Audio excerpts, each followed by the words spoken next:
එහෙම ප්‍රවේශය ගන්නකොට මූලිකව මතක් කරන්න ඕනේ කාරණාව තමයි අද අපිට සටන් කරන්න තියෙන මාතෘකාව ඊටාම පළල් මාතෘකාවක්. ඒකට හේතුව අද දවසේ වෙච්ච ඊටාම සුවිශේෂී සිදුවීමකුත් තියෙනවා. එතනින් එහාට ගියාම මැතිවරණයක් පිළිබඳව දැන් සියලු දෙනාගේ සූදානමක් තියෙනවා සහ එහෙම තියෙන්න ඕනේ. මේ වාතාවරණයත් එක්ක තමයි අද අපි මේ මාතෘකාව තෝරාගන්නේ. පශ්චාත් කොවිඩ් සමයේ සමාජ බලගැන්වීමෙහිලා දේශපාලන පක්ෂවල කාර්යභාරය. එනිසා ඉතාම පුළුල්ව කතා කරන්න පුළුවන් මාතෘකාවක්. අපි ඒ සඳහා තමයි අද ඉඩකඩ වෙන් කරගන්නේ. අද ඔබ වෙනුවෙන් ප්‍රශ්න කරන්නට සුපුරුදු පරිදි මා හිතවත් මාධ්‍යවේදීන් දෙපළ සූදානම්. සංජීව රණතුංග සහ කසුන් සමරවිරණ මහතුරුන් බොහොම ගෞරවයෙන් පිළිගන්නවා. ඒත් එක්කම මේ කතාව තුළ යම් තීරක කාර්යභාරයක් කරන්න සිද්ධ වුණොත් එහි වගකීම කරට ගන්න සිද්ධ වෙන්නේ මා මිත්‍ර අශෝක ඩයස් මහත්තයාට. අශෝක දැන් මෙහෙමයි. දැන් අද ලැබුණු අධිකරණ තීන්දුවත් එක්ක මොන වගේ තත්ත්වයක්ද මෙතනින් එහාට මේ රටේ සිද්ධ වෙන්නේ? ඩිල්ෂන් මේ වැඩේ හුඟක්ම සරල වුණා නේ. ඒ කියන්නේ දැන් නැවත මැතිවරණ කොමිසමට ආව බෝලේ. එහෙම කියමු. හොඳයි. එතනින් එහාට එහෙනම් දේශපාලන පක්ෂවලට තියෙනවා දැන් තමන්ගේ සටන තමන්ට කැමති විදිහට කරන්න. කැමති විදිහට කියන වචනේ එහෙම කියන්නත් බෑ. මේ වෙලාවේ සමාජ ආරක්ෂණ කොන්දේසි වගේකුත් තියෙනවා. මේවත් එක්ක දැන් ඡන්ද සටන පටන් ගන්න වෙනවා. එතකොට මේ පිළිබඳව කතා කරන්න අපි ආරාධනා කරා සක්‍රීය දේශපාලන චරිත 4කට. පළමු කොට අපි ආරාධනා කළා ශ්‍රී ලංකා පොදු ජන පෙරමුණ නියෝජනය කරමින් මොරටුව මහනගර සභාවේ නගරාධිපති සමන්ලාල් ප්‍රනාන්දු මහතාට. අපි බොහොම ගෞරවයෙන් ඔබතුමාව පිළිගන්නවා. ඒත් එක්කම අපි ආරාධනා කළා ජාතික ජන බලවේගය නියෝජනය කරමින් හිටපු පාර්ලිමේන්තු මන්ත්‍රී වෛද්‍ය නලින්ද ජයතිස්ස මහතාට. අපි බොහොම ගෞරවයෙන් ඔබතුමාව පිළිගන්නවා. අපි ආරාධනා කළා එක්සත් ජාතික පක්ෂය නියෝජනය කරමින් හිටපු පාර්ලිමේන්තු මන්ත්‍රී සමන් රත්නප්‍රිය මහතාට බොහොම ගෞරවයෙන් ඔබතුමාවත් පිළිගන්නවා සටනට. ඒ වගේම අපි ආරාධනා කරා සමගි ජන බලවේගය නියෝජනය කරමින් හිටපු පාර්ලිමේන්තු මන්ත්‍රී මුජිබර් රහ්මාන් මහතාට. අයිබෝන් ඔබතුමාවත් බොහොම ගෞරවයෙන් පිළිගන්නවා. දැන් එහෙනම් සටනට සූදානම් පිරිස සටනට ඇවිල්ලා ඉන්නේ. ඒ අයට තියෙන්නේ මේ පවතින වාතාවරණය තුල කොහොමද දේශපාලන පක්ෂ සමාජය බලගැන්වීමේලා තමන්ගේ භූමිකාව කරන්නේ. මේ ගැන ප්‍රශ්න කරන්න අපි මාධ්‍යවේදීන් සූදානම්. කැමති තැනකින් කැමති කෙනෙක් පටන් ගමු කියන එකයි මගේ යෝජනාව. එහෙනම් අපි පටන් ගන්නවා. හොඳයි. මම කැමති සමන් රත්නප්‍රිය මහත්මයාගේ පැත්තට යමු වෙන්න. ඔබතුමා සෞඛ්‍ය ක්ෂේත්‍රයත් එක්ක කාලීනව කාලයක් තිස්සේ වැඩ කරපු කෙනෙක් වෛද්‍යවරයෙකුත් ඉන්නවා.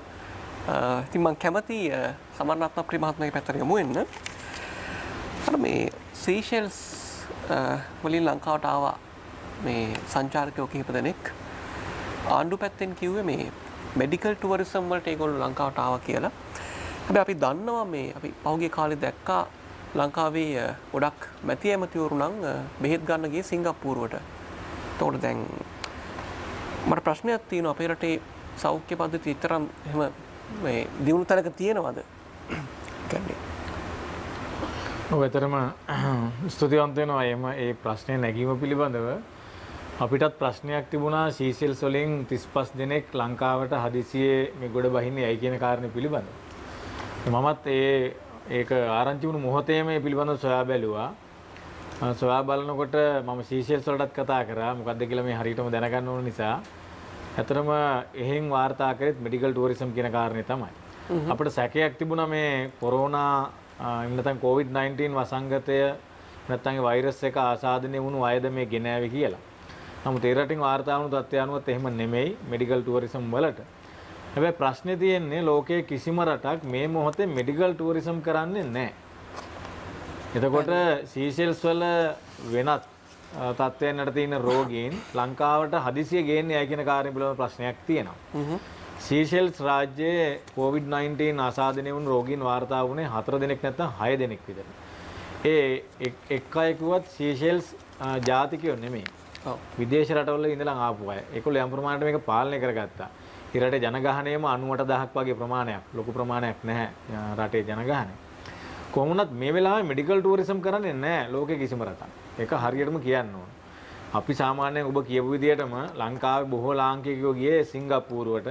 එහෙම නැත්නම් එංගලන්තේ ඇමරිකාවට වගේ රටවල් ගියපු අයත් කියන හැ බොහෝ ලාංකිකයන්ට යන්න එහෙම අවස්ථාවක් හම්බුන්නේ නැහැ. අපි දකින්නේ මේ පාර්ලිමේන්තු නියෝජනය කරපු හිටපු සෞඛ්‍ය ඇමතිවරු, පාර්ලිමේන්තු නියෝජනය කරපු හිටපු අග්‍රාමාත්‍යවරු එහෙම තමයි ගියේ. ලාංකිකයන්ට යන්න හම්බුනේ නැහැ. ඒක නිවැරදි විය යුතුයි. නෑ ඒක හරි. දැන් මම කිව්වේ ගියපු අයගෙන් බොහෝ අය ගියේ සිංගප්පූරුවට. ගියපු අයගෙන් නෙමෙයි කියන්න ඕනේ.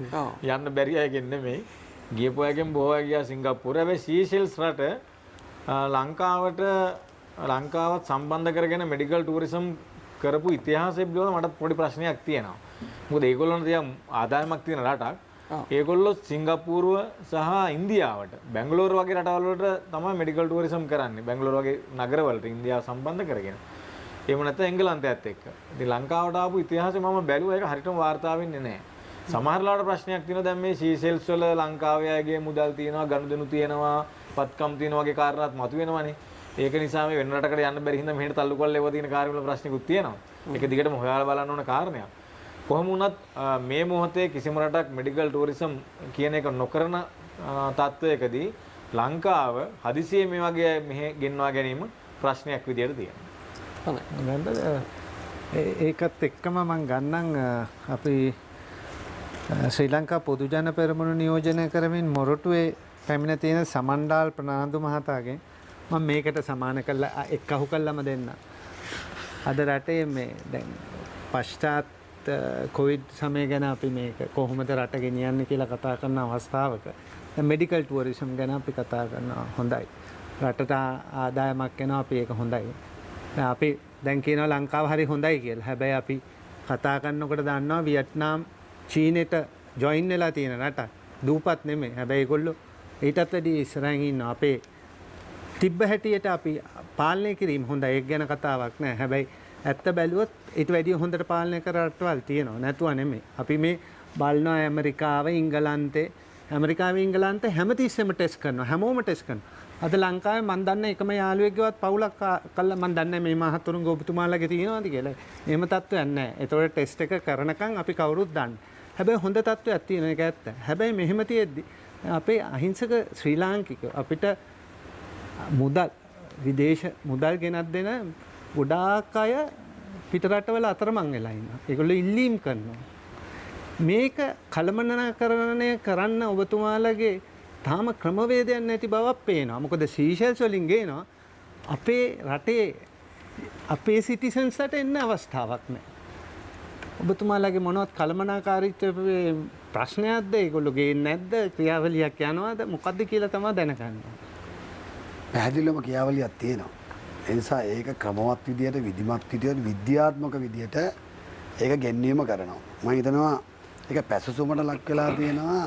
අද ගත්තම මේ අවදානම කියන එකට වඩා අපේකම කියන එකට ලොකු තැනක් දීලා ඒ ඉන්න අයට රටට අපේ අවදානම දැන් අපි කවුරුත් දන්නවා, කවුරුත් විශ්වාස කරනවා ආසාදය වෙන ප්‍රමාණය 2000 ඉක්මෙව්වොත් ඔවුන් පාලනය කරගන්න බැරි වෙන තරමට ඒ කියන්නේ දැඩි සත්කාර ඒකක වලට යොමු කරන්න වුණොත් එතකොට මේ වසංගතය නිමා කරගන්න වසංගතයට අවසානයේ තියන්නට එහෙම නැත්නම් ඒක පාලනය කරන්න බැරි වෙන තරමට අපි ඉස්සෙල්ලාම සැලසුම් කරා.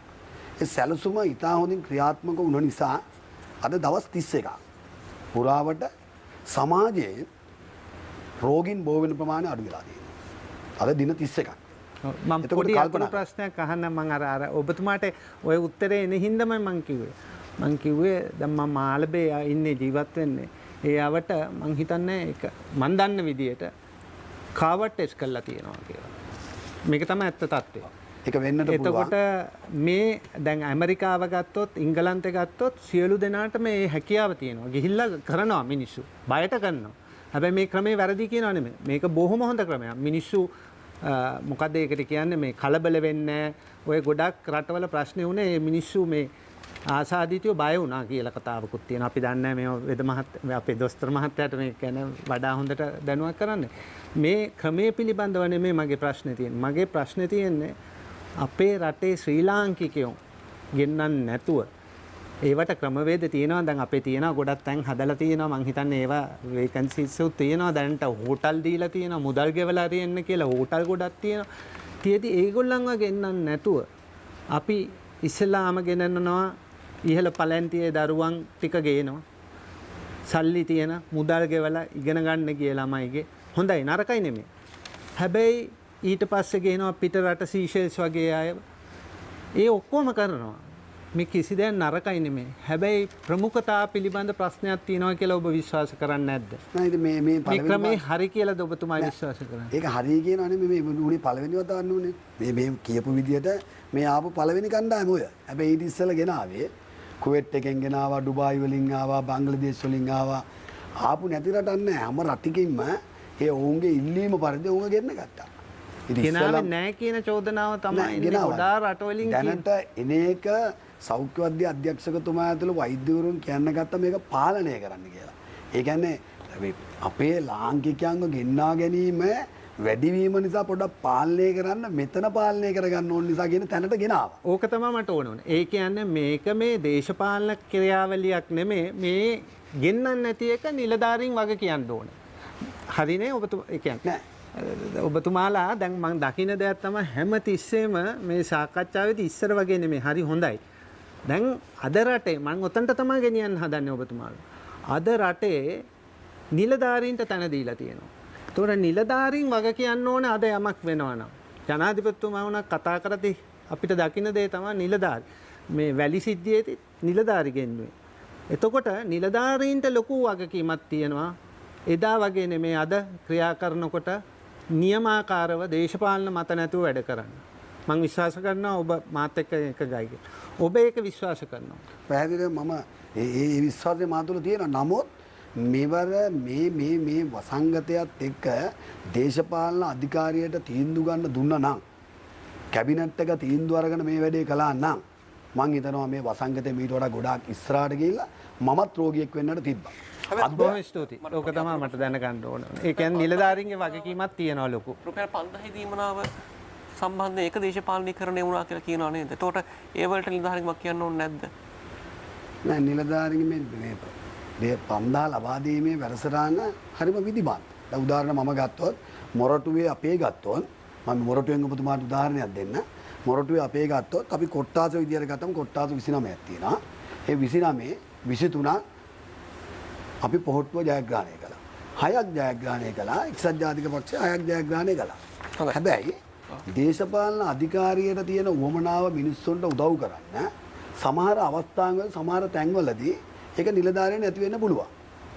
මේක වෛද්‍යවරුන්ව සමාන කරන්න හම්බ වෙන්නේ නැහැ. මේ රුපියල් 5000 ලබා දීමයි වෛද්‍යවරයා මේක පාලනය කරන්න හදපු එක අතර ලොකු පරස්පරයක් තියෙනවා. ඒක ආසයි පොළොයි වගේ ගන්න. මට පැහැදිලිවම තමයි කියන කාරණා. ඒකෙදී ඒක ලබා දීමේදී අර දේශපාලඥයන් සැලකිල්ලට අරගෙන ඔවුන්ටත් අවස්ථාව ලබා දුන්නා. මම දන්නවා විශේෂයෙන්ම කිසිම කලබලයක් නැතුව තෝරා ගැනීම නිවර්දිව කරලා සියලුම දෙනාට ලැබෙන තත්ත්වයක් බදුනා. අපේ දුන්න පවුල් 42000කට. පොරටුවේ. ඒ වගේම හැමදාම මේක ලබා දුන්නා. ඒක ඔබතුමා මොන වගේ සුබ සාධන වැඩද ක්‍රියාත්මක කළේ මේ මොරටුවේ නගරාධිපතිවරයා විදිහට මේ ආරම්භ කරපු දවසේදී නෑ මම කියන්නේ මේ සමස්තයක් විදිහට නෙමෙයි. මම කියන්නේ මේ කොරෝනා මර්ධනය සඳහා කොරෝනා මර්ධනයට අපි කරපු පළවෙනි දේ තමයි අපි කල්පනා කළා අපේ මේ මහානගර සභා ආඥාපනයක් තියෙනවා.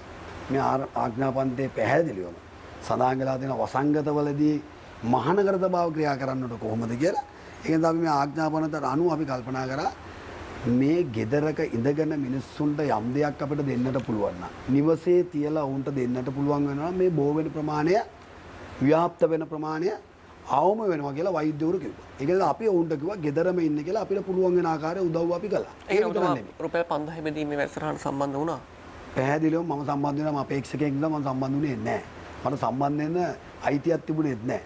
හැබැයි ඒකට අදාළ වෙන්න ආ වූ කණ්ඩායම ඒක නිවර්දිවේ කළා. මගේ ගමේ මට ඒකට පුළුවන්කම තිබුණේ නැහැ. හොඳයි. ඒතකොට දැන් නගරාධිපතිතුමා ඔබතුමා අපි හඳුන්වන්න ඕනේ හිටපු නගරාධිපති විදිහට නැත්නම් තාමත් ඔබතුමා නගරාධිපති ධුරේ ඉන්නවා. තාමත් මොරටු නගරාධිපති. හැබැයි ඒක නීති විරෝධී නේද? ඔබතුමා අපේක්ෂකයෙක් විදිහට ඉඳි කොහොමද එහෙම නගරාධිපති ධුරේ කටයුතු කරන්නේ? අපි සියලුම දෙනා විධායකය ව්‍යවස්ථාදායකය අධිකරණයත් එක්ක අපි ඉන්නේ. දැන් ඔබතුමා මේ පද්ධති තුන. නෑ මගේ ප්‍රශ්නේ මම තවදුරටත් පොඩ්ඩක් පැහැදිලි කරන්න. නිකම්ම කියන්න බෑ. සමහරවිට මම ප්‍රශ්නේ පොඩ්ඩක් පැහැදිලි කරන්න. ඔබතුමා හිටපු නගරාධිපතිවරයා නෙමෙයි තාමත් නගරාධිපති ධුරේ ඉන්නවා. ඔව්. එතකොට ඔබතුමා මෙවර අපේක්ෂකයෙක්. ඔව්. එතකොට ඔබතුමා කිව්වා ඔබතුමා මේ බහන්න බෙදා දීම වැඩසටහන වලට ඔබතුමාත් යම් ආකාරයක සම්බන්ධ වුණා කියලා. කසුන් එතුමා කිව්වේ එතුමා සහභාගී වුනේ නැහැ කියලා. නෑ ඔබතුමා දැන් කිව්වේ උපදෙස් දුන්නා එහෙම කියලා කිව්වේ. ඔව් දෙන්න පුළුවන් මට. උපතිස්තුන්න හැබැයි සහභාගී වුණේ නැහැ කියලා කසුන් කිව්වේ. සහභාගී වුණේ නැහැ. හරි.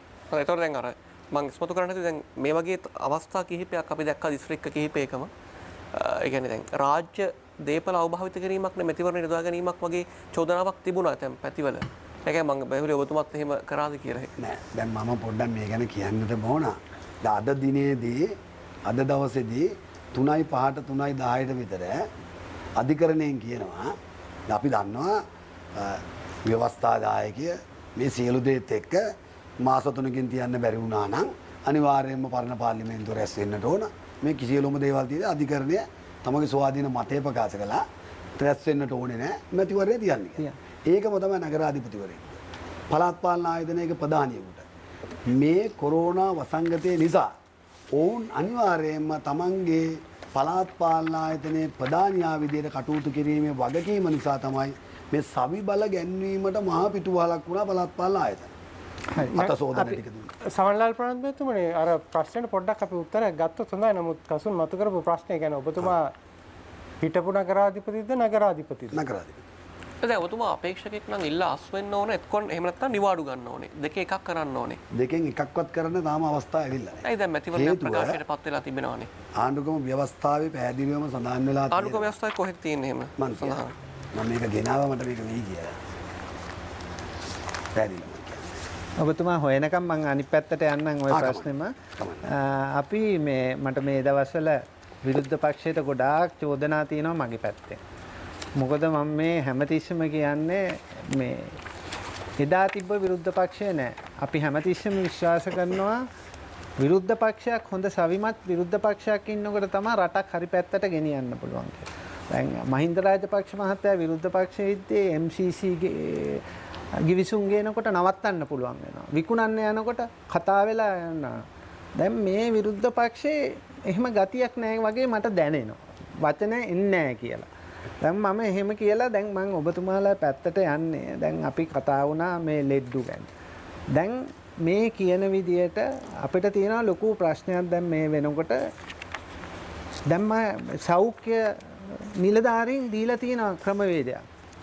එහෙම තියලා තියෙද්දි හමුදාව පොලිසිය ඇවිල්ලා කියනවා මේ ක්‍රමවේදයට සාමාන්‍ය ජනතාවට කටයුතු කරන්න කියලා. එහෙම කියනකොට මේ කාටවත් අපහාස කරනව නෙමෙයි. නමුත් ලොකු තොණ්ඩමහන් මහත්තයා මිය ගියාම මේ කිසි නීතියක් ගලපන්නේ නැහැ. විරුද්ධ පක්ෂයත් නිහඬයි. මොකද ඒගොල්ලන් ඡන්ද අයිතිවාසිකම හින්දා දන්නේ නැහැ. විරුද්ධ පක්ෂයට අවශ්‍ය හින්දාද දන්නේ නැහැ. එතකොට ඔබතුමාලගෙන් ඒ සද්දේ නැහැ. දැන් මෙතුමා කියනවා ඒවා නිලධාරීන්ගේ වැරදි කියලා. එහෙම නිලධාරී වැරදි කරොත් විරුද්ධ පක්ෂයක් හැටියට මම අහනවා දොස්තර මහත්තයාරි මොහොදේ මහත්තයාරි කවුරු හරි උත්තරයක් දෙන්න. මොකද්ද මේ රටේ ක්‍රමවේදය? කොහොමද මේවා නිවැරදි කරන්න පුළුවන්? උසාවියකට යන්න පුළුවන්. උසාවියෙන් මේකට සාධාරණයක් කරන්න පුළුවන්. මේ වගේ දේවල් වලට ඔබතුමාලගේ පොඩි පැහැදිලි කිරීමක් කරනවා නේද? නෑ ඇත්තටම ස්තුති සංජීව මම එතුමත් පැහැදිලි කිරීමක් කරයි.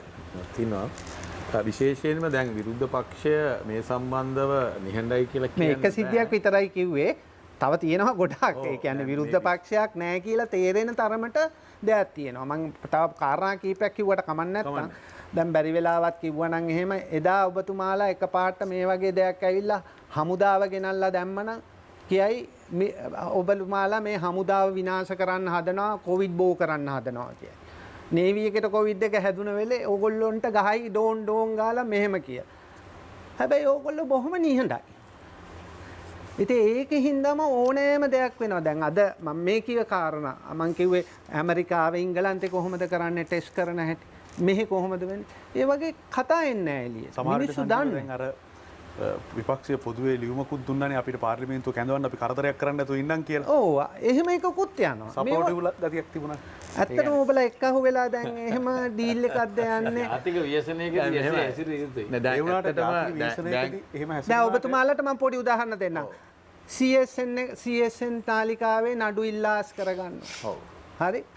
එතකොට ටට්ටක් ගාලා මොනවද මේ හයිවේ වලට මුදල් යොමු කරගන්නවා. බොහොම නියඳයි. වැලි පුරවනවා. මේ ප්‍රශ්නේ රටට ගියාට පස්සේ ඔබලා එනවා මයික් අරගෙන. හැබැයි එදා එහෙම නෙමෙයි. රටේ මිනිස්සු දැනගත්තේ මයික් එකෙන් නෙමෙයි. මිනිස්සු දැනගත්තේ මේ අර විරුද්ධ පක්ෂයේ සද්දෙන්. බැංකු හොරකමද ඔක්කොම. අද ඒකේ අනිත් පැත්ත වෙලා. නෑ සංජීව මෙහෙමයි. දැන් ඔබතුමා කියන ඒ කරුණු කාරණා ගැන වාදයක් නෑ. ඒ කරුණු කාරණා සියල්ල ඇත්ත. නමුත් දැන් අපිට පේනවා විශේෂයෙන්ම මේ කොවිඩ් වසංගතයත් එක්ක විපක්ෂයක් ඇසිරීම පිළිබඳව අපි සාමාන්‍ය තත්ත්වයක තියෙන විපක්ෂයක් විදිහටයි රටේ තියෙන අද තියෙන මේ පෞගිය මාස දෙක කාලය තුළ තිබුණ තත්ත්වයක් එක්ක ඇසිරීමේ යම් වෙනසක් තිබෙනවා. පළවෙනිම දේ තමයි ඔබතුමාලා පිළිගන්නවා 2000 අපි විශේෂයෙන්ම එදා අප්‍රේල් 21 වෙනිදා බෝම්බ පිපුරුනාට පස්සේ ඒ හැසිරෙච්ච විපක්ෂයයි අද විශේෂයෙන්ම මේ රටේ මේ වසංගතය නැවතීම සඳහා වගකිව යුතු විපක්ෂයක් හැටියට මේ මාස දෙකක කාලය තුල තා වගකීමෙන් අපි හැසිරුණා. ඉතින් අපිටත් ඔබතුමා කිව්වා වගේ තිබුණා එදා විපක්ෂය හැසිරෙච්ච විදිය, ඔවුන් කතා කරපු විදිය, ඔවුන් ජනතාව ඇතුළේ සැකේ අවිශ්වාසය පතුරවන්න කතා කරපු විදිය, මේක තවත් වැඩි කරන්න කතා කරපු විදිය අපි එදා දැක්කා. නමුත් මේ විපක්ෂය ඊට වඩා යම් වගකීමකින් අපි හැසිරෙනවා මොකද මේ තියෙන තත්ත්වයක් එක්ක. නමුත් අපි මේ එකකදීවත් නිහඬව හිටියේ නැහැ. අපි හැම වෙලාවෙම මේ ප්‍රශ්න මතුවෙච්ච වෙලාවේ විපක්ෂයක් හැටියට ආණ්ඩුවට ඒ කරුණු කාරණාවල තියෙන බරපතලකම ඔබතුමා දැක්කා. විශේෂයෙන්ම මේ කොවිඩ් වසංගතයේ පවා ජනවාරි මාසේ අපි මම හිතන්නේ අන්තිම සතිය වෙනකොට පාර්ලිමේන්තුවේදී මේ පිළිබඳ අනතුරු හැඟවීමක් කරා. ඔව් කොවිඩ් පැත්තක තියමු. හරි හොඳයි. සාධාරණයි කියමු. අනික් කිව්වේ දැන් ශැංග්‍රීලාට එකට අල්ලපු ඉඩම වික්කා.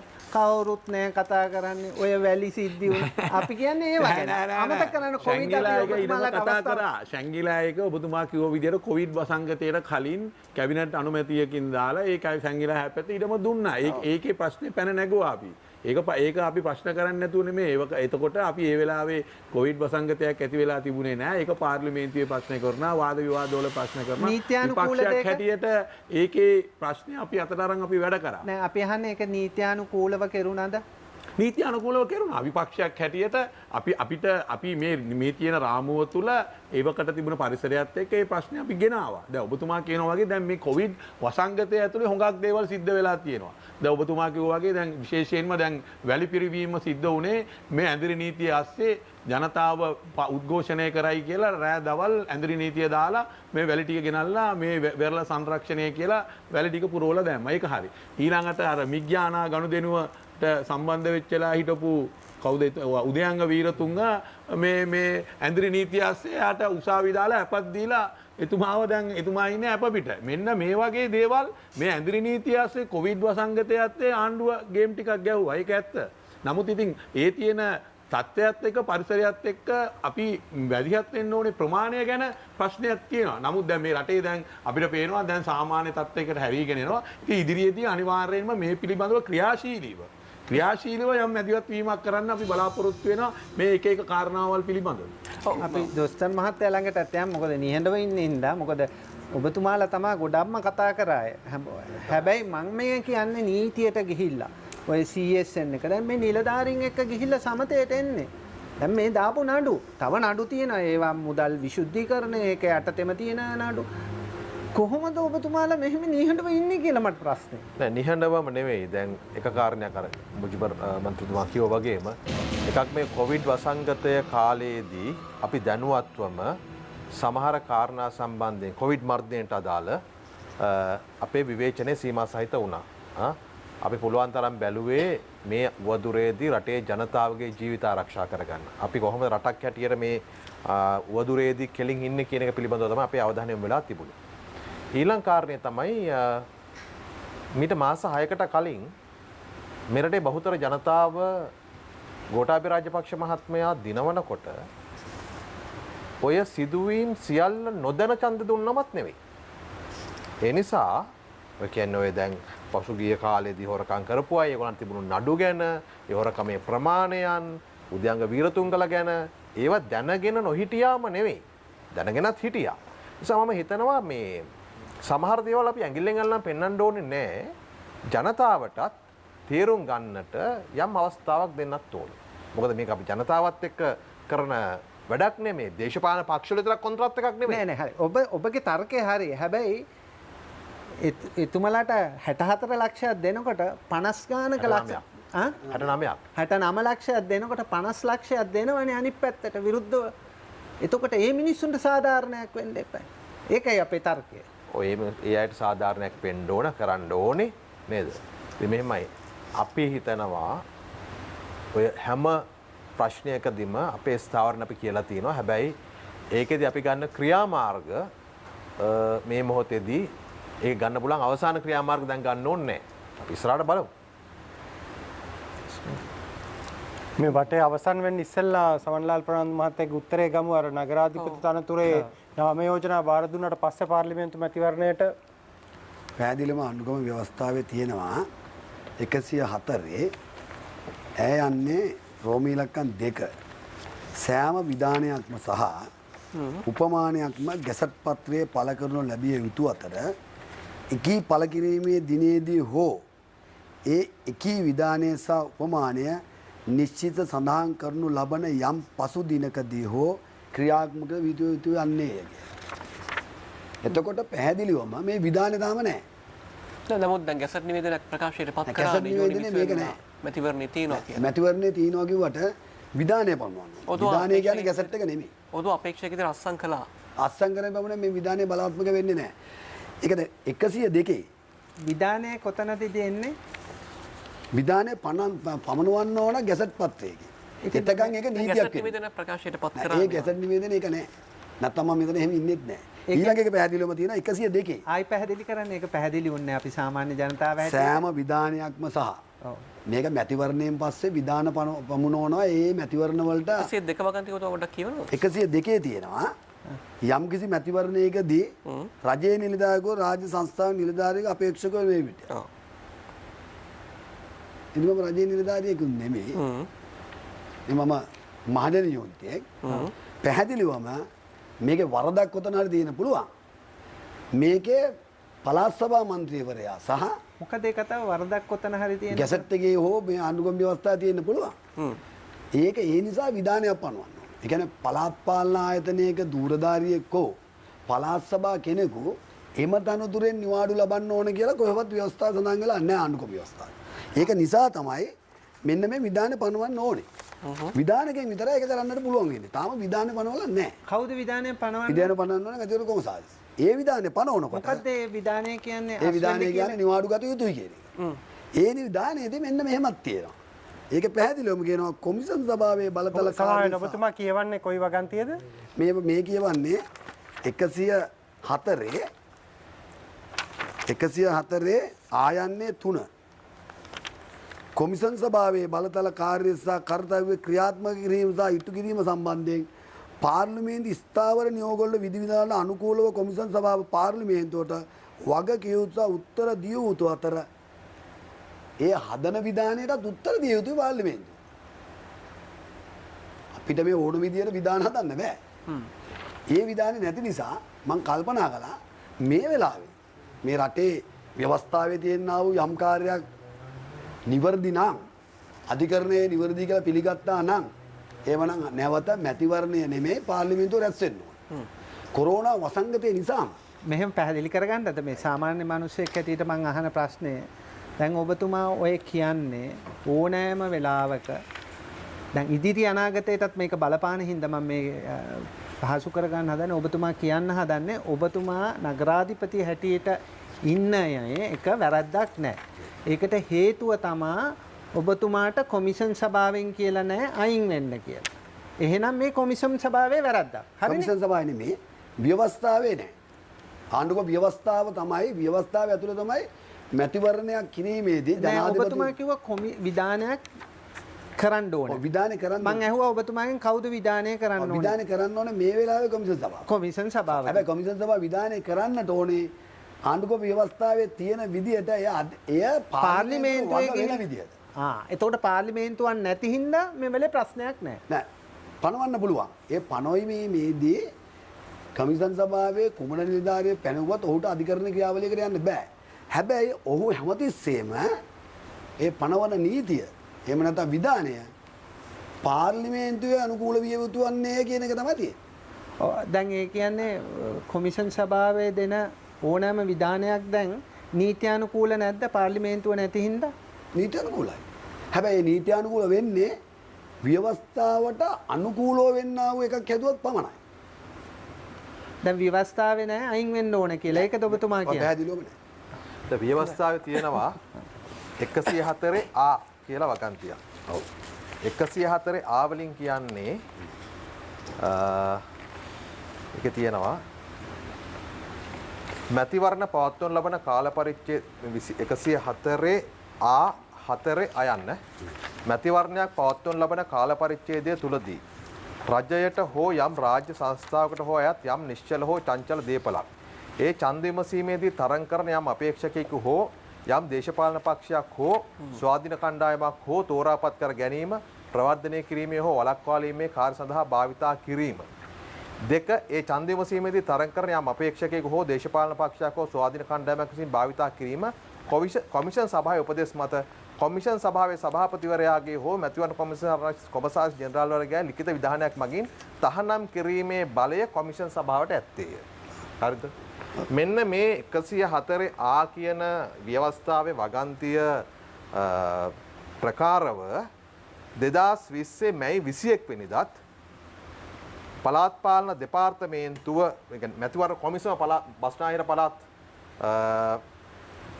පළාත් පාලන දෙපාර්තමේන්තුවට දන්ලා තියෙනවා මේ මොරටුව මහනගර සභාවේ ප්‍රශ්නය පිළිබඳව. 104 A තමයි මැතිවරණ කොමිසමත් මේකේ කෝට් කරන්නේ.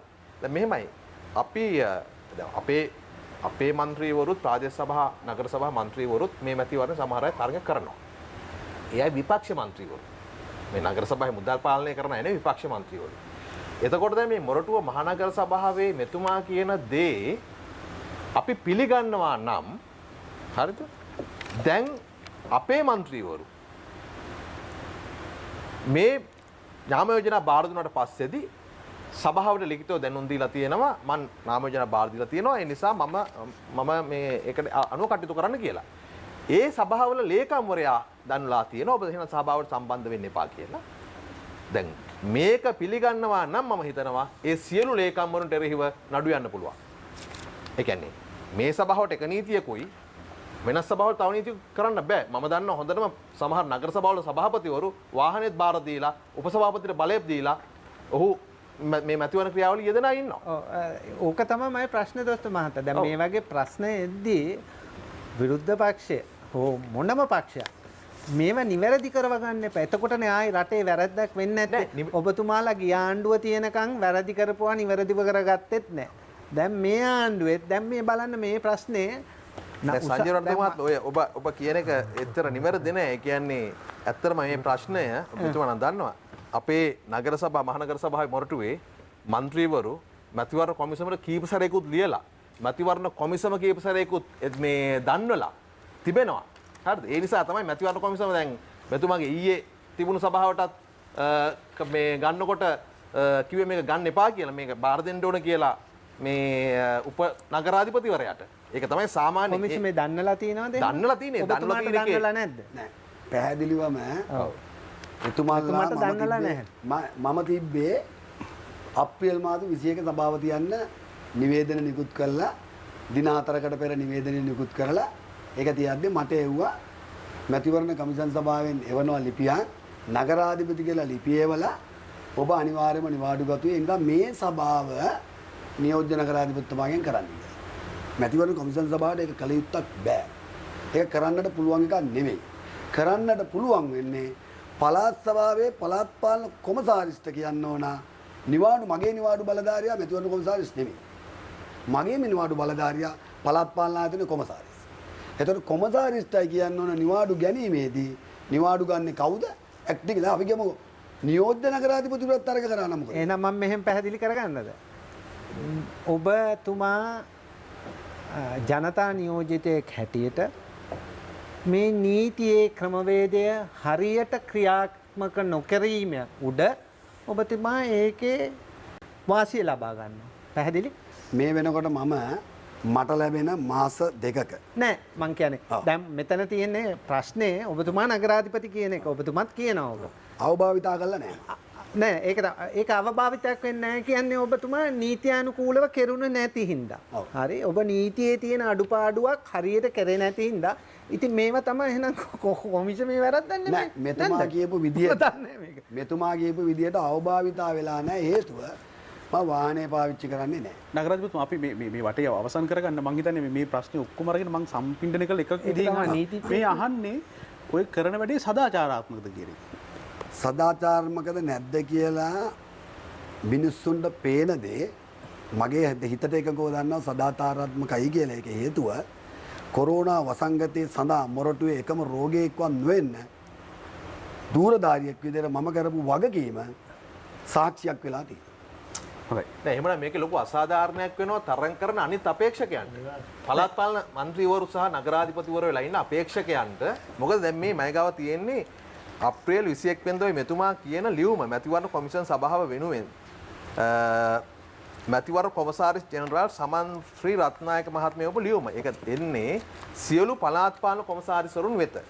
පළාත් පාලන ආයතන ප්‍රධානීන් හා සභිකයන් මැතිවරණ කාලය තුලද නිවාඩු ලබා ගැනීම.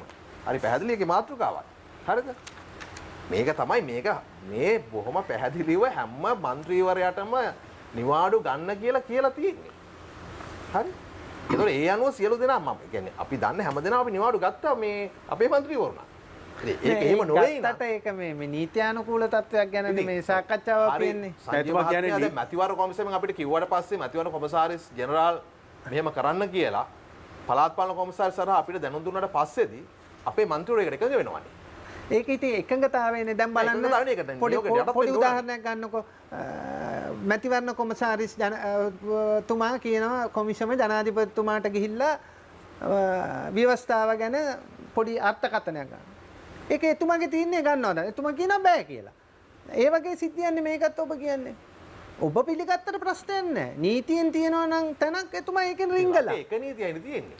නෑ මේ වෙනකොට වැලිගම සංජය මහතා වැලිගම ඒ වගේ දුරකථනයේ තරග කරන සභාපතිතුමා වැලිගම සභාව තිබ්බා. හැබැයි එතුමා සභාව තියන්නට ඕන හේතුව තමයි අප්‍රේල් මාසේ 25 වෙනිදා තමයි පළවෙනි එක මැතිවරණය තියන්න සූදානම්. මම පොඩි ප්‍රශ්නයක් අහන්නම්. දැන් අර ඔබතුමා කිව්වනේ මොරටුවේ එකම රෝගියෙක් නැහැ කියලා. අර PCR ටෙස්ට් කීයක් කරලා තියෙනවද මොරටුවේ? නෑ ටෙස්ට් කරන්නට පුළුවන්කමක් අපිට උනේ පුළුවන් අපිට ටෙස්ට් කරන්න වෙන්නේ අපේ රටේ තියෙන තත්ත්වයක් එක්ක. නෑ මම සංජීව අපි ඊළඟ වටේට හොඳයි. මම අහපු ප්‍රශ්නේ එච්චරයි. PCR ටෙස්ට් කීයක් කරාද කියන එක විතරයි. මට පොඩ්ඩක් මේ මෙතනින් මට සාධාරණයක් වෙන්න පොඩ්ඩක් මේක දෙනම් චුට්ටක් මට විනාඩියක්. නෑ ඔබතුමාට දැන් කතා කරන්න අවස්ථාව වෙනවා. දෙවන වටේදී අපි ඔබතුමාට විනාඩි 4ක් කාලයක් දෙනවා. ඔබතුමා අදහස් දක්වන්න අපි බාධා නොකරමු. සංජීව මේ කිසිවෙකුට සමාවෙන්න අපි අදහස් දක්වීම වටේට යමු කාලේ ටිකක් වැඩිපුර යන නිසා. ඔබතුමාගේ අවස්ථාව.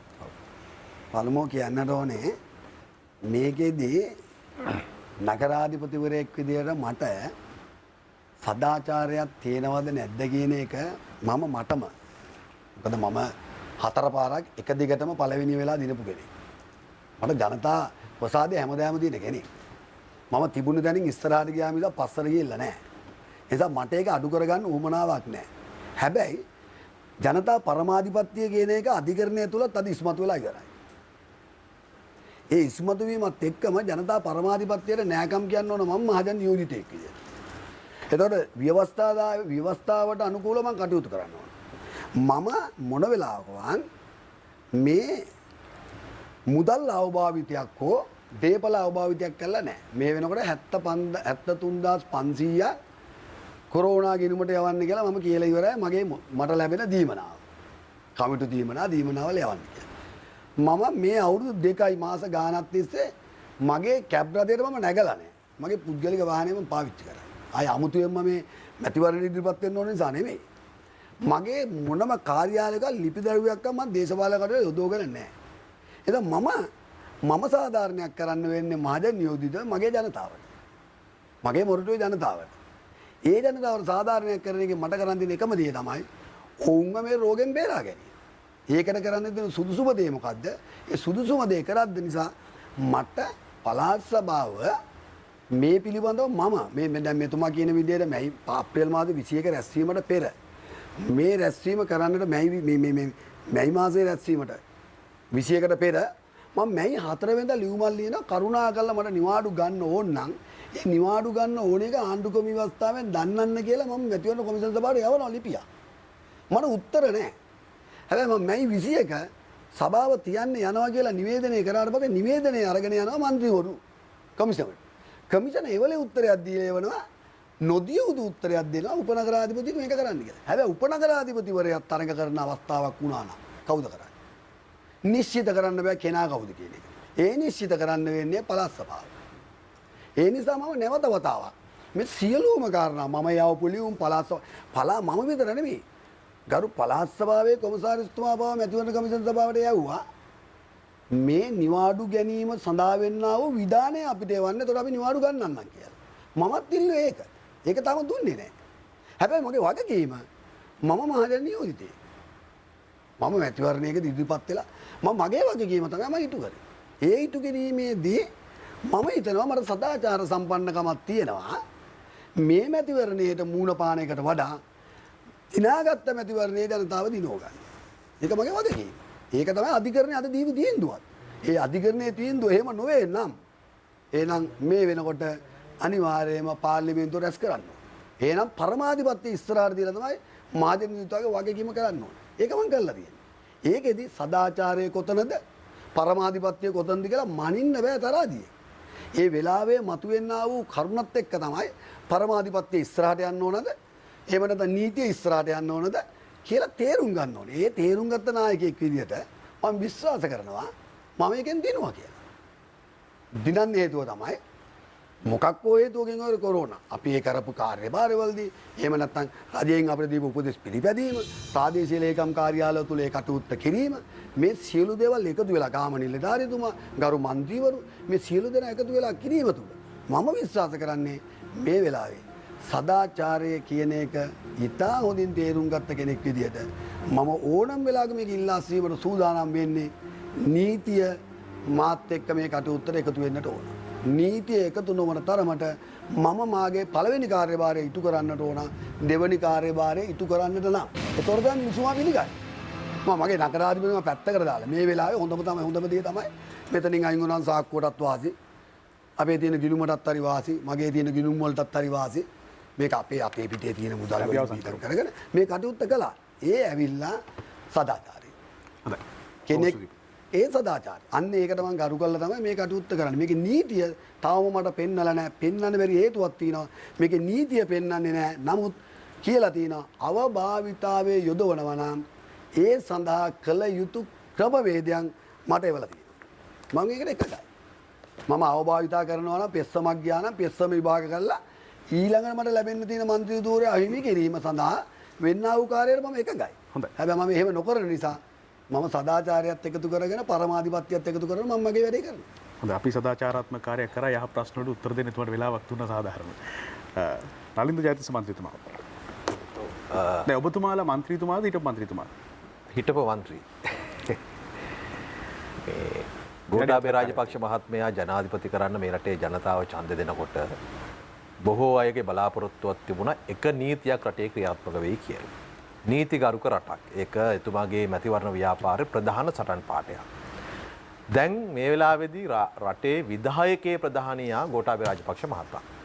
එතකොට මැතිවරණයක් පවත්වන වෙලාවේ ඒ නීතිය එක් අයට එක් ආකාරයට ක්‍රියාත්මක වෙන්න බෑ. මම හිතන්නේ මේ ප්‍රශ්නය ඔබ හෙට මැතිවරණ කොමිසමේ සභාපතිවරයාගෙන් හෝ අධ්‍යක්ෂ ජනරාල්වරයාගෙන් අහලා ඔබගේ ප්‍රවෘත්ති විකාශය ඇතුළතම විකාශනය කරා නම් ඕන් මොකද්ද දෙන උත්තරේ කියලා මේ රටේ ජනතාවටත් පහසුයි. එතකොට ඉතුරු ප්‍රාදේශ සභා මන්ත්‍රීවරුන්ට නගර සභා සභාපතිවරුන්ට උපනගරාධිපතිවරුන්ටත් ඒ අනුව වැඩ කරන්න පුළුවන්. ඉතුරු කාලේ හරි. ඊළඟට දැන් ඔබ දන්නවා දැන් කොහොම හරි කරලා අපි කොරෝනා රෝගීන් සංඛ්‍යාව 1650ට සීමා කරගෙන ඉන්නවා. දැන් මේකට රටේ නීති පමණක් නෙවෙයිනේ ක්‍රියාත්මක වුණේ. සමහර ඒවා නීතිම නෙවෙයි. හැබැයි ජනතාව ආණ්ඩුව සෞඛ්‍යංශ ආරක්ෂක අංශ දෙන උපදෙස් වලට අවනත වුණා. ඒකේ නීතිමය තත්ත්වය කවුරුත් ප්‍රශ්න කරන්න ගියේ නැහැ. සමහර ඒවා ප්‍රශ්න කරගෙන ගියොත් ඒවා කොයි නීතිය තියෙන කියන ප්‍රශ්නයක් තිබෙන අතරෙම හැබැයි ජනතාව හිතුවා රයිට් කොවිඩ් එකෙන් මිදෙන්න නම් මේ අංශ දෙන උපදෙස් පිළිපදින්නට ඕන. ඒක තමයි මම හිතන්නේ අපේ රට යම් ප්‍රමාණයකට මේක කන්ට්‍රෝල් කරගන්න වැදගත් උනේ ජනතාවගේ ඒ අනුගත වීම සහ ඒ උපදේශ ජනතාව අනුමත කිරීම. හැබැයි දැන් ඔබ කලින් ඇහුවා වගේම අර තොණ්ඩමන් හිටපු කැබිනට් ඇමතිවරයාගේ අවමංගල්‍ය ඒකත් එක්ක ආපු අභිෂේක මංගල්‍ය ගත්තට පස්සේ ඒකේ දේවල් බැලුවට පස්සේ ජනතාවට හිතෙනවද තමන් කරපු දේවල් සාධාරණයි කියලා. මම කියන්නේ මගේ ගමේ පන්සලේ නායක හාමුදුරුවෝ අවුරුදු 99යි මාස 2යි වයස. උන්වහන්සේ චීවරේ ඉඳලා තියෙනවා අවුරුදු 88ක්. මේ කොරෝනාස්සේ අපවත් වුණා. ඒ අපේ ගම ඇතුළු අහලගම් 7කම මිනිසුන්ට ඕමනාව තිබුණ දායකයන්ට ඒ ආදාහන උත්සවයේ උන්වහන්සේට ගෞරවයක් හැටියට ටිකක් ඉහළින් කරන්න. මොකද අවුරුදු 100ක් විතර ජීවත් වෙච්ච නායක හාමුදුරු කෙනෙක්. හැබැයි සෞඛ්‍ය අංශ උපදෙස් දුන්නා මේක එහෙම කරන්න බෑ. අපවත් වුණා පහුවෙන්දා ආදාහනය කරන්න. පවුලකින් එක්කෙනෙක් විතරක් සහභාගී කරගෙන ගමේ 25ක් 30ක් විතර ආදාහන උත්සවයට සහභාගී වෙලා මීටරේ දුරින් ඉඳලා අර සියලු දේවල් කරා. ඉතින් එහෙම මම හිතන්නේ අපේ රටේ පන්සල් ගණනාවක ආදාහන උත්සවයන් තිබුණා ඒ නීති රීති වලට අනුගත වෙලා. සමහර තැන්වල ඔබ දකින්නේ නැති අර නිරෝධායන ලක් වෙච්ච නාවික හමුදාවේ සොල්දාදුවේ ඔහුගේ කුඩා දරුවා මිය ගියා. ඒ අවමංගලයටත් සහභාගී වුණේ නැහැ නිරෝධායන නීති වලට අනුගත වෙලා හිටියා. අවිස්සාවේල්ලේ බස් ස්ටෑන්ඩ් එකට ආපු තරුණයෝ දෙන්නෙක් මම හිතන්නේ වතුවල වැඩ කරන තරුණ දෙන්නෙක් වෙන්නේ නැති ෆේස් මාස්ක් දාලා හිටියේ නැහැ. පොලිසියෙන් අඳන් හිටපු ටී-ෂර්ට් එක ගලවලා මුකු ආඩම් බැන්දා. දකින්න නැති. දාලිපාරේ ශ්‍රී ලංකා නිදහස් පක්ෂයේ කාර්යාලය ඉස්සරහා හිටපු අර තුන් දෙනෙකුට පොලිසිය යම් දඬුවමක් දුන්නේ. ඒතර මේවා වුණත් ජනතාව අනුමත කරගෙන හිටියයි ඉවසගෙන හිටියයි. රටක් හැටියට කොරෝනා පරද්දන්න නිසා. හැබැයි කැබිනට් ඇමතිවරයෙක් මිය ගිහිල්ලා දවස් 5ක් රටේ දිස්ත්‍රික්ක කීයකද? මම කියන්නේ හරි කැබිනට් ඇමතිවරයා දවසක් එකමාරක් යන්න කියන්නකෝ. හැබැයි රට පුරා අරගෙන ගිහිල්ලා ප්‍රදර්ශනයක් කරලා සංදර්ශනයක් කරලා අභිෂේක මංගල්‍යයක් කරලා ඉවසන් කරනවා. එතකොට අර ජනතාවට හිතෙනවා තමන් කරපු දේ මේක ඉවසන්න පුළුවන්ද? ඔන්න ඔය ප්‍රශ්නේ තියෙන. එතකොට රටට එක නීතියක් නැතුණාට පස්සේදී ජනතාව නීති කඩන පෙළඹෙන එක ගැන අහන දෙයක් නැහැ. එතකොට මේ ජනතාව ඉවසීමෙන් සංයමයෙන් මේ ක්‍රියාවලියට බද්ධ කරගෙන යනකොට ඒක රටේ ප්‍රභූන් විසින් කඩනවා නම් රාජ්‍ය අනුග්‍රහයෙන් කඩනවා නම් අගමැතිවරයා ගිහිල්ලා කඩනවා නම් එහෙම මං හිතන්නේ රටකට එහෙම යන්න පුළුවන් කියලා. ඒ නිසා මේ ක්‍රියාවලින් පෙන්눔 කරන්නේ මොකක්ද නෙවෙයි නීතිය කියන එක අපේ රටේ නීති දෙකක් තියෙනවා. අර කිව්වාගේ ධනවත් බලවත් පුද්ගලන්ට එක නීතියක්, දුප්පත් සාමාන්‍ය මිනිසුන්ට තව නීතියක්. ඒ නිසා රටේ නීති දෙකක් තියෙනවා. විනයගරුක රටක් නීතිගරුක රටක් හදනවා කියලා කිව්වට ඒක එහෙම නෙවෙයි වෙන්නේ. තමන්ගේ යට නීතිය නවන්නත් පුළුවන්, දිගාරින්නත් පුළුවන්, ඕන වැලියට දාන්නත් පුළුවන්, සියල්ල කරන්න පුළුවන්. හැබැයි මතක තියාගන්න මේ රටේ මිනිස්සු ගෝඨාභය රාජපක්ෂ මහත්මයා ගැන හිතුවේ එහෙම නෙවෙයි. එක නීතියක් ක්‍රියාත්මක කරන්න පුළුවන් නායකයෙකුට තමයි බලය දුන්නේ. මාසයක් යනකොට ඒක එහෙම නැහැ කියලා ඔප් වෙලා තියෙනවා. හොඳයි. බොහොම ස්තුතියි.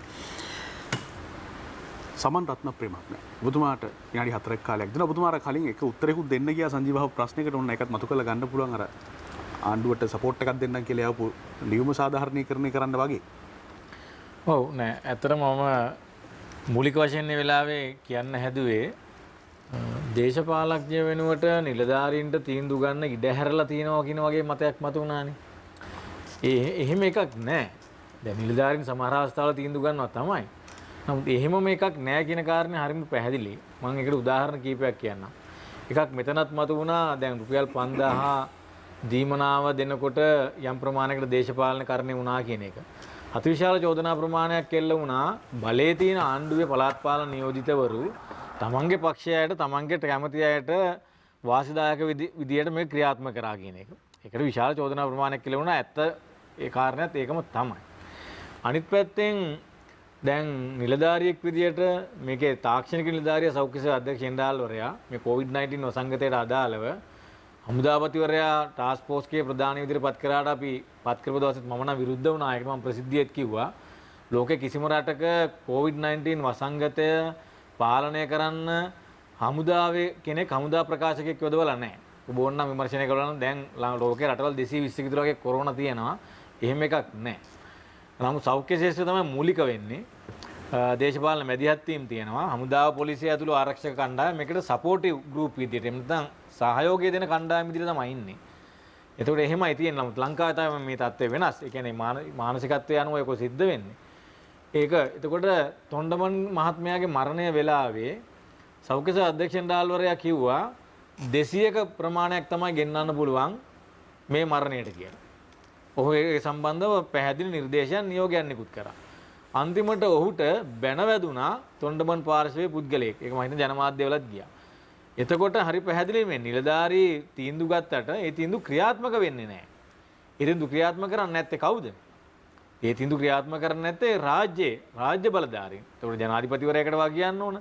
ඇගමතිවරයා ඇතුළු කැබිනට් එකේ මේකට වා කියන්න ඕන. සෞඛ්‍ය අධ්‍යක්ෂ ජෙනරාල්වරයාගේ නීතිය අර නලින්ද කියපු අයට ක්‍රියාත්මක වෙන්නත් සාමාන්‍ය මිනිස්සුන්ට ක්‍රියාත්මක වෙන්නත් එහෙම නැත්නම් තොණ්ඩමන් මහත්මයාගේ මලගෙදරදී ක්‍රියාත්මක නොවෙන්නත් වග කියන්න ඕන දේශපාලන බලධාරීත්වය. දැන් මේ වගේ වාතාවරණයක් තුළ පාර්ලිමේන්තුව කැඳවලා තිබුණා නම් ඔබතුමාලා මේකට විරුද්ධත්වය පළ කරනවා. අනිවාර්යයෙන්ම. ඉතින් මම ඊට පස්සේ දැන් දවස් දෙකකට කලින් තිබුණු ජනමාධ්‍ය සාකච්ඡාවේදී මම මේක පැහැදිලිවම කිව්වා. නෑ වැඩේ තියෙන්නේ ඔබතුමාලා ජනාධිපතිතුමාට කිව්වනේ පාර්ලිමේන්තුව කැඳවන්න අපි ප්‍රශ්නයක් ඇති කරන්නේ නෑ කියලා. ඒක නෙදුන ලියුම. ඔව් ඉතින් ප්‍රශ්නයක් ඇති කරන්නේ නැහැ කියන්නේ ඕක නෙමෙයිනේ. ප්‍රශ්නයක් ඇති කරන්නේ නැහැ කියන්නේ COVID-19 වලට අදාළ රෙගුලාසි තොණ්ඩමන්ගේ පාර්ශවයට එක විදියට කටයුතු කරන්නත් එහෙම නැත්නම් මහින්ද රාජපක්ෂ මහත්මයාට තව විදියට කටයුතු කරන්නත් රෝගී අනිත් සාමාන්‍ය මිනිස්සුන්ට තව විදියට කටයුතු කරන්නත් නෙමෙයි. අපි කිව්වේ නිරෝධායන පනතේ කියන සුද්ධ හදපු පනතක්. ඒකේ යම් අඩුපාඩුකම් තියෙනවා. ඒවා ක්‍රියාත්මක කරනකොට අලුතෙන් රෙගුලාසි ගේන්න ඕන නම් පනතට සංශෝධන ගේන්න ඕන නම් ඒවට අපි උදව් කරනවා. මේකට මුදල් අවශ්‍ය නම් අප්‍රේල් මාසේ 30 වෙනිදා වෙනකොට කලින් පරිපූර්ණ කැස්ටමේන්තුව අවසන්. ඒතර තව මුදල් අවශ්‍ය නම් තව අලුත් දේවල් මොන හරි වෙන්න ඕන නම් ඒකට අත් දෙක උස්සන්නම් කියන එක අපි කිව්වේ. එහෙම නැතුව මේ නිරෝධායන පනතේ තියෙන නීති රීති තොණ්ඩමන්ගේ පුතාට එක විදිහට ක්‍රියාත්මක වෙන්නත් එහෙම නැතුව සාමාන්‍ය මිනිහෙකුට තව විදිහට ක්‍රියාත්මක වෙන්නත් මේ සද්ද වහලා ඉන්නවා එහෙම නැත්නම් අත උස්සනවා කියලා අපි කිව්වේ නෑ. අපි කිව්වේ රටේ මිනිස්සු බරපතල අර්බුදයක ඉන්නවා. તો COVID-19 ඉඳ එකක් බය මේක වසංගතේ බෝ වෙයි කියලා. අනිත් පැත්තෙන් මේ Tamanට කන්න බොන්න නැති ප්‍රශ්නේ කොළඹ නගරයේම 5,60,000ක් අපේ සාකච්ඡාවේදී මතුවුණා දෛනිකව ජීවිකාව කරගන්න මිනිස්සු. ඒ මිනිස්සු අද දවසේ වැඩ කළා තමයි අද දවසේ හම්බ කරන්නේ. නමුත් ඒවා කරගන්න බැරි වුණා ලොක්ඩවුන් එකත් එක්ක. මුදල ආදායමත් නැහැ, කන්න බොන්න තැනකුත් නැහැ. ඒ වගේ තත්ත්වයකටපත් වෙන මිනිස්සුන්ට විපක්ෂයේද ආණ්ඩුවද කියන කාරණේ බලන්න නැතුව උදව් කරලා ගොඩ දාන්න ඕන කියන එක තමයි ඒකේ අදහස. එහෙම නැතුව මේ නීතියේ 3 දෙනෙක් ඉන්නවනේ 3 දෙනාට 3 විදියට කටයුතු කරන්න කියන අදහසකින් නෙමෙයි. එහෙම අදහසක් අපේ නැහැ. අනිත් පැත්තෙන් දැන් නිලධාරීන් සමහර විදියට එක විදියට කටයුතු කරේ. දැන් සෞඛ්‍ය සේවා අධ්‍යක්ෂ ජෙනරාල්වරයා කොරෝනා එකේ මුල් කාලේදී කිව්වේ මාස්ක් එකක් නැත්නම් මුවාවරණයක් දැමීම අත්‍යවශ්‍ය නැහැ කියලා. හැබැයි එදා හවසම අපි දකින්න ජනමාධ්‍ය හරහා මුවාවරණ නොදා පාරේ යන අය පොලිසිය විසින් බනිනවා අර සරම ගලවලා මූණේ බඳිනවා කමිස ගලවලා මූණේ බඳිනවා අජිත් රෝහණ මහත්මයා කියනවා නෑ අනිවාර්යයෙන්ම මුඛ ආවරණයක් ඕන කියලා. හරි ඊළඟට ලෝක සෞඛ්‍ය සංවිධානයත් කියනවා මාස්ක් එකක් අනිවාර්යයෙන්ම දාගෙන යන්න. ඒක තමන්ගෙන් අනිකාට බෝ වෙන එක වළක්වන්නත් අනිකාගෙන් තමන්ට බෝ වෙන එක වළක්වන්නත් අත්‍යවශ්‍යයි කියලා. ඉතින් නිලධාරීන්ගේ ප්‍රශ්න තියෙනවා. ඒ වගේම නිලධාරී සහ දේශපාලඥයෝ අතරත් ප්‍රශ්න තියෙනවා. ඒක නිසා මේක හරියට ක්‍රියාත්මක වුණාද කියන කාර්ය පිළිබඳ බරපතල ප්‍රශ්නයක් තියෙනවා. ඒක එකක්. අනිත් පැත්තෙන් තව පොඩි කාරණා කීපයක් ඇත්තටම දැන් මේ කොරෝනා රෝගය සම්පූර්ණයෙන්ම මැඩපැවැත්වුවද කියන කාරණේදී ආණ්ඩුවට තියෙන වාසිදායක තත්ත්වයක් රෝගීන් සංඛ්‍යාව සහ මරණ සංඛ්‍යාව කියන කාරණේදී. අද වෙනකොට 1649ක් වගේ ප්‍රමාණයක් මම හවසම වාර්තා වෙන තත්ත්වය අනුව මරණ 11ක් තමයි වාර්තා වෙන්නේ. කොරෝනා රෝගය 100කට හැදුනොත් 120යි රෝග ලක්ෂණ සහ රෝග රූප පහළ වෙන්නේ. අනිත් 80%ම රෝග රූප සහ ලක්ෂණ පහළ වෙන්නේ නැහැ. හැබැයි ඒ අය ආසාදිත විදියට කටයුතු කරනවා. වාහකයෝ. ඒ අය තව කෙනෙකුට රෝගේ බෝ කරනවා. ඊළඟට අපි හිතමු දැන් PCR ටෙස්ට් එක කරනවා මේගොල්ලන්ට. PCR ටෙස්ට් එකේ ඒ පරීක්ෂණයේ සංවේදීතාවය 70%යි. ඒතකොට 30%ක් ඒකෙන් හොයාගන්න බෑ. අතන 80%ක් වැහෙනවා. රෝග ලක්ෂණ පහළ වෙන්නේ නැති හින්දා මෙතනත් 30%ක් වැහෙනවා. ඒකින් තමයි ලෝක සෞඛ්‍ය සංවිධානය කියන්නේ ටෙස්ටිං කියලා. සැකසහිත කෙනෙක් ඉන්නවනම් රැන්ඩම් හරි ටෙස්ට් එක කරනවා නම් 3 පාරක් කරන්න. WHO කියන්නේ රෝගීන් හඹා යන්න කියලා කියන්නේ. එලවලා ගිහිල්ලා අල්ල ගන්න. මොකද එහෙම නැත්තම් මේක පාලනය කරන්න බෑ. හරි මේක දැන් ගිය සතියේ කිව්වා අවුරුදු 4-5ක් කොවිඩ් එක ජීවත් වෙන්න වෙයි කියලා. මොකද එහෙම කියන්නේ ඒගොල්ලෝ මේක නතර කරන්න පුළුවන් ක්‍රම දෙකයි තියෙන්නේ. එකක් තමයි තමන්ගේ ඇඟේ ප්‍රතිශක්තිය හැදෙන එක. ලෝකේ කාගවත් එහෙම ඇදිලා නැහැ. ඊළඟ එකට මේකට ඉමුනයිසේෂන්. මේකට ප්‍රතිශක්තිකරණය එන්නතක් හොයාගන්න ඕනේ. එහෙම එකක් හොයාගෙන නැහැ. තාම පරීක්ෂණ මට්ටමේ තියෙන්නේ. හොඳයි. ඉතින් මේ කාරණා දෙකට මේක පාලනය කරන්න පුළුවන් එකක් නෙමෙයි. ඒකින්ද අපිට නෑ එහෙම නැත්නම් මැදවච්චියේ නෑ අනුරාධපුරේ නෑ කියලා අපිට කාටවත් කියන්න බෑ. රෝගීන් ඕන තරම් ඉන්න පුළුවන්. අපි අතරත් ඉන්න පුළුවන්. හැබැයි රෝග ලක්ෂණ පෙන්눔 නොකරන තාක්කල්. අපේ මාධ්‍යවේදීන් ওই ප්‍රශ්නේ ඊළඟට මතු කරයි අනිවාර්යයෙන්ම මතු කරයි. මුජිබුර් රහ්මාන් හිටපු මන්ත්‍රීතුමා අදහසක්. දැන් ඇත්තටම දැන් මේ සාකච්ඡාවේ විශේෂයෙන්ම සංජීව මතු කරපු ප්‍රශ්නත් එක්ක මතුවෙන ප්‍රධාන කාරණාව තමයි දැන් මේ රටේ දේශපාලන අධිකාරිය දේශපාලඥයින් මේ බලයේ ඉන්න උදවිය මේ රටේ ජනතාවට ආදර්ශමත් වුණාද? මොකද දැන් අපි දන්න දේ තමයි ප්‍රධානම මේ කොවිඩ් වසංගතය පටන් ගන්නකොටත් මේ රටේ ඉන්න නායකින් මේ වසංගතයට මුහුණ දෙන්න හෝ වසංගතය පැතිරවීම නැවැත්වීම ගැන අදහසක් තිබුණේ නෑනේ. ඉස්ලාම තිබුණේ පාර්ලිමේන්තු 3-2 ගන්න අදහස තමයි තිබුණේ. අපි දැක්කා ජනාධිපතිතුමා ඉන්දියාවේ මේ සාක් රටවල් වල නායකයන්ට දුරකථන සාකච්ඡාවේදීත් කිව්වේ අප්‍රේල් 25 ඡන්දෙට යනවායි කියන එක තමයි එතුමාගේ මතය තිබුණේ. ඒතකොට විශේෂයෙන්ම මේ අදහසත් එක්ක සෞඛ්‍ය ශාස්ත්‍රයේ ඉන්න වෛද්‍යවරු ඒ වගේම අනිකුත් නිලධාරීන් දිගින් දිගටම සාකච්ඡා ප්‍රවෘත්ති සාකච්ඡා මට්ටමේ විවේචනය කරපු හින්දා තමයි ආණ්ඩුව මේ ලොක්ඩවුන් හා ඇඳරි නීති ක්‍රියාමාර්ගයකට ගියේ. ඒකට ආණ්ඩුව මුලින් ඉඳන්ම උත්සාහ කරගෙන හිටියේ Tamanගේ දේශපාලන බලය මේ කොවිඩ් වසංගතය ගැන නෙමෙයි පාර්ලිමේන්තු 3-2ක් අරගෙන මේ තියෙන ව්‍යවස්ථාව තුළ Tamanගේ බලය තාවුරු කරගන්න කියන අදහස තමයි මුලින් ඉඳන්ම ගියේ. දැන් ඒ හින්දානේ දැන් මොකද දැන් අපිට පේනවා විශේෂයෙන්ම මේ අපේ රට ගත්තොත් අපිට තියෙන්නේ එක එන්ට්‍රි පෝට් එකයි තියෙන්නේ මේ රටට එන්න පුළුවන්. කටුනායක විතරයි.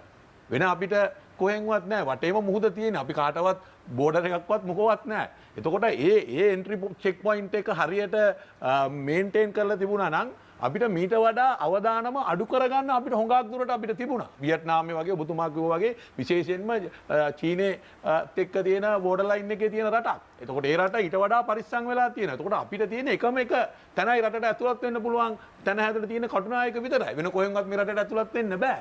එතකොට එක එයාපෝට් එකක් තියාගෙනත් අපිට මේක කරන්න අපි අසමත් වුණා. ඒ අසමත් වීමම හේතුව තමයි ඡන්දේ. ඊළඟට ඒකේ විශේෂයෙන්ම මේ වෛද්‍යවරුන්ගේ හා සෞඛ්‍ය ක්ෂේත්‍රයේ මැදිහත් වීම උඩ තමයි යම් කිසි තාක් දුරකට හරි මේක අපිට පාලනය කරගන්න පුළුවන්කම ලැබෙන්නේ. මොකද ඔවුන් දිගින් දිගට විශාල විවේචනයක් කරා ආණ්ඩුවට මේ ලොක්ඩවුන් නොකිරීම පිළිබඳව. ඊළඟට තමයි ආණ්ඩුව මේකට එකඟ වුණේ. ඊළඟත් එක්කම තමයි අපි දැක්කා විශේෂයෙන්ම මේ ආරක්ෂක අපේ ඉන්න අජිත් රෝහණ මැතිතුමාත් ඒ වගේම අපේ සෞඛ්‍ය අධ්‍යක්ෂ ජෙනරාල්තුමා හැමදාම උදේ හවස ඇවිල්ලා අපිට බණ කිව්වා. අපිට බණ කිව්වා මේව ආරක්ෂා කරගන්න කියලා කිව්වා. මෙතුමා කිව්වා වගේ ලක්ෂ 5ක් මේ කොළඹ දිස්ත්‍රික්කයේ ස්වයං රැකියා කරන මිනිස්සු එදා වේල හම්බ කරගන්න ජීවත් වෙන මිනිස්සු මාස 2ක් හිටියා ගෙවල් ඇතුළට වෙලා කණ්ඩ නැතුව. 5000 දුන්නේ මාස එකමාරකට පස්සේ. මිනිස්සු බොහොම අමාරුවෙන් ජීවත් වුණේ. එළියට බැස්ස ගමන් පොලිසියෙන් ආයලා අරගෙන කියලා නඩු දැම්මා. අද වෙනකොට මම හිතන්නේ 50000කට වඩා වැඩි ප්‍රමාණයකට නඩු දාලා තියෙනවා. එතකොට එහෙම තියෙද්දී එහෙම ආදර්ශමත්ව මිනිස්සු ඉවසගෙන මේ වසංගතයේ මේ රටව මුදව ගන්න ඕනේ. අපිට කණ්ඩ නැති වුණත් බොණ්ඩ නැති වුණත් අපි කොහොම හරි මේක මේ රජයට සහයෝගය දෙන්න ඕනේ. මේ නීති රීති වලට අනුගත වෙන්න ඕනේ කියලා ජනතාව බොහොම ඉවසීමෙන් හිටියා. නමුත් ආණ්ඩුව මොකද්ද කියන්නේ? අපි දැක්ක තොණ්ඩමන් මැතිතුමාගේ මරණයත් එක්ක සම්පූර්ණ මේ ක්‍රියාවලිය ආණ්ඩුව වෙනස් කරා. ආණ්ඩුව මොකද දීපු ආදර්ශය? ආණ්ඩුව එහෙම ආදර්ශයක් දුන්නේ නැහැ. ආණ්ඩුව මේක අරගෙන ගිහලා ආණ්ඩුවේ ඡන්ද කැම්පේන් එක කරගන්න පුළුවන්, ඡන්ද ගොඩ වැඩ කර ගන්න පුළුවන්. තොණ්ඩමන්ගේ මරණය අරගෙන ගියා මාකටිං එකක් කරා. ඒකයි ආණ්ඩුව කරේ.